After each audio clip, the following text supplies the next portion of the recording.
Continuando aí nossa discussão, né? Falamos primeiro do conceito de família, que dentro da visão sociológica é uma das instituições mais importantes, e nossa discussão no nosso módulo continua uma discussão de um outro conceito também importante para a compreensão da sociedade, que é o conceito de violência. Né? A gente começa fazendo uma análise a partir de uma definição da Organização Mundial da Saúde sobre o que a violência. Né?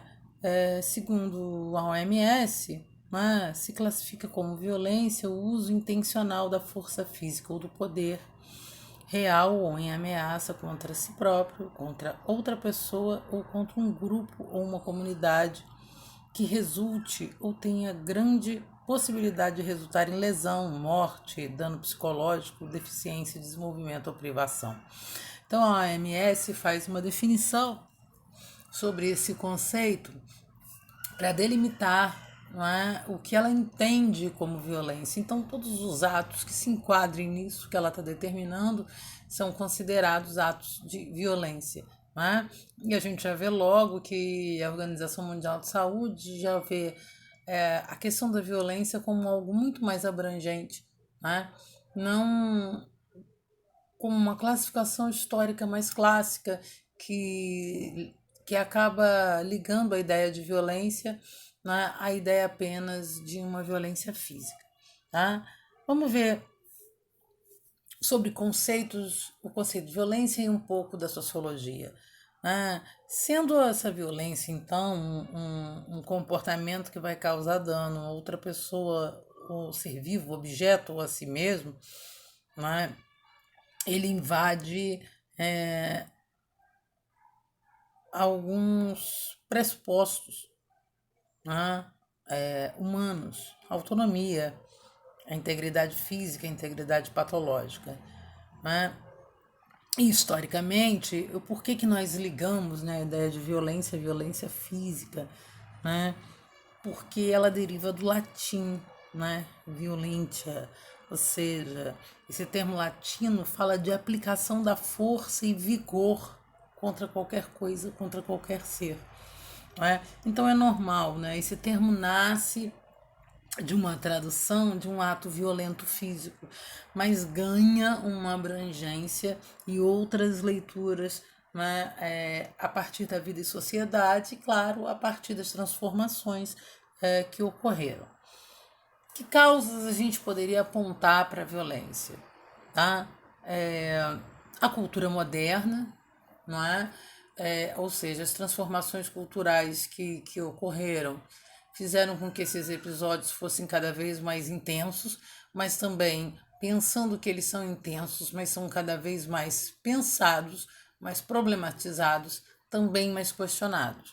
Né? A violência na mídia, né, que acaba funcionando, querendo ou não, como algo que normatiza, banaliza, e ao normatizar faz a violência parecer algo comum, trivial, né, o que não é positivo. Né? Por isso, algumas discussões sobre restrições de uso de imagens violentas ou apologias, não a comportamentos violentos. O acesso às armas de fogo, que aumentaram gradativamente, e aí a gente tem um corte temporal onde isso se intensifica. A Primeira Guerra Mundial seria esse corte, onde a utilização de armas de fogo acabam sendo intensificadas pelos homens. A questão da discriminação, ou seja, atos de violências cometidos com intuitos discriminatórios, sejam eles de que natureza, das naturezas mais diversas, discriminação de raça, discriminação de gênero, etc. A pobreza, não é? A relação entre pobreza e violência ela é muito intrínseca, não é? Ela gera possibilidades de ações violentas. Não é? A questão do gênero, não é?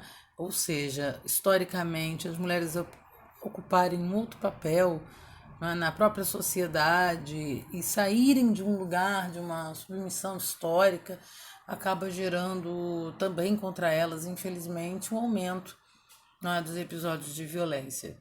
Né? Além de distúrbios de personalidade, que estariam ligados à própria questão psicológica, psiquiátrica, e uma predisposição inata. Né? Ou seja, alguns indivíduos poderiam ter uma predisposição inata,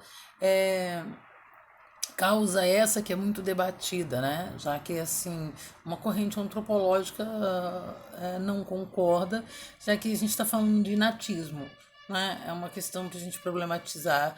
Existiriam indivíduos que seriam mais aptos, né? Nasceriam aptos a cometer atos violentos, né? É uma boa questão.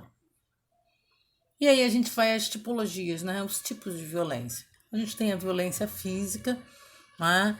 E ela vem a partir do uso da força, das agressões, né?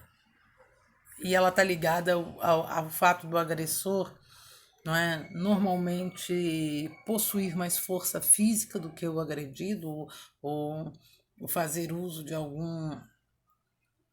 algum tipo de viés violento, arma de fogo, ou também, para além disso, né, estar sob efeito de alguma substância, o que aumentaria as possibilidades dessas agressões, né? E é um tipo de violência mais clássico, mas não é o único, né? E nós já não banalizamos nada disso, né? Mas ficamos atentos para que não somente esse tipo de violência seja classificado como violência, né? Seria uma violência num estágio, né, mais agressivo, né, do que as outras tipologias. A violência verbal, não é?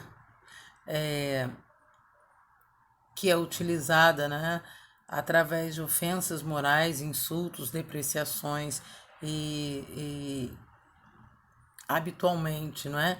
Ela é tão comum quanto a violência física, né?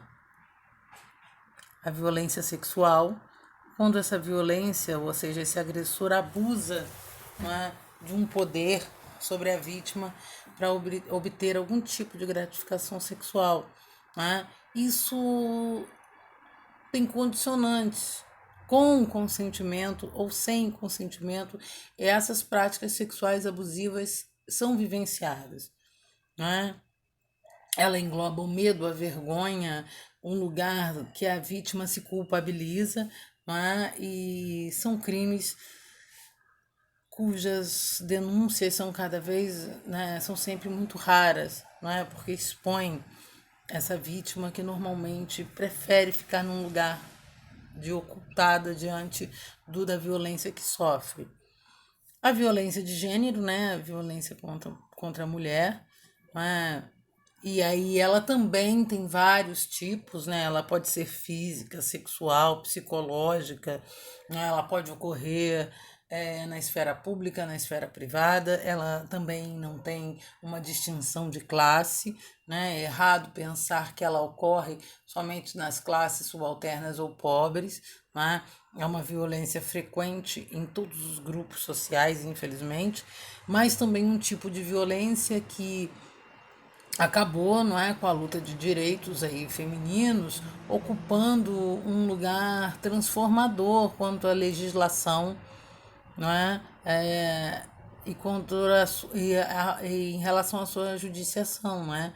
Então, assim, hoje nós temos aí uma transformação nesse mundo das leis para torná-la mais grave, para tornar essas ações mais punitivas do que tínhamos antes, não é?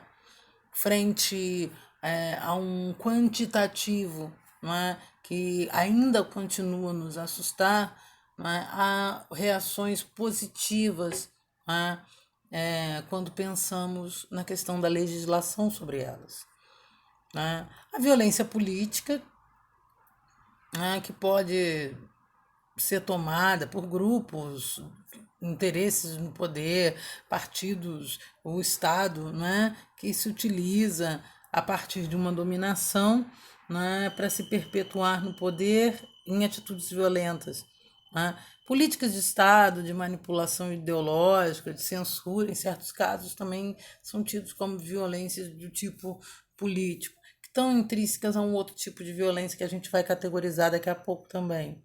A violência infantil, infinitamente em crescimento, infelizmente, mesmo, né, a infância, pelo menos no caso brasileiro, tendo, né, leis específicas protetivas, né, as crianças costumam ser vítimas de violências no âmbito da escola, nas ruas e principalmente, infelizmente, dentro das suas residências, né, maus tratos, agressões, abusos sexuais, estupros, ações de pedofilia, né, e infelizmente também, na grande maioria das vezes, catalogados por familiares, né, por parentes ou por pessoas próximas.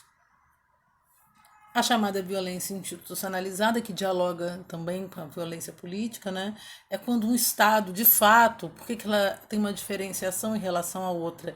Institucionaliza oficialmente a violência com o intuito de garantir a ordem e a lei.